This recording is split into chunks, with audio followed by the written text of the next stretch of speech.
আজকে ইফতারিতে বানিয়েছিলাম গরম গরম চিতই পিঠা। 2 বাটি চালের আটার মধ্যে দিয়ে দিব সামান্য একটু লবণ আর দিয়ে দিলাম কুসুম গরম পানি। এখন হাত দিয়ে খুব ভালোভাবে আটাটা মেখে নিব। বেশ কিছুক্ষণ সময় নিয়ে ভালোভাবে আটাটা মেখে নিতে হবে। মাখানো হয়ে গেছে, এখন আমি আধা ঘন্টার জন্য রেস্টে দিয়ে দিব। তারপরে দিয়ে দিলাম আরো একটু কুসুম গরম পানি। এখন আরো কিছুক্ষণ হাত দিয়ে ভালোভাবে মেখে নিতে হবে।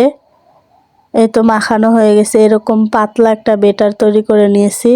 এখন চুলায় তাওয়া গরম করে দিয়ে দিব 1 চামচ গুলানো বেটার। এখন একটু ঢাকনা দিয়ে ঢেকে রাখবো কিছুক্ষণের জন্য। কিছুক্ষণ পর ঢাকনাটা উঠিয়ে নেব। এই দেখতেই পারছেন কত সুন্দরভাবে পিঠাটা ফুলে গিয়েছে। চিতই পিঠার সাথে খাওয়ার জন্য এদিকে শাশুড়ি আম্মু শুটকির ভর্তা বানিয়ে নিচ্ছে। শুটকির ভর্তা দিয়ে চিতই পিঠা খেতে কিন্তু অনেক বেশি ভালো লাগে।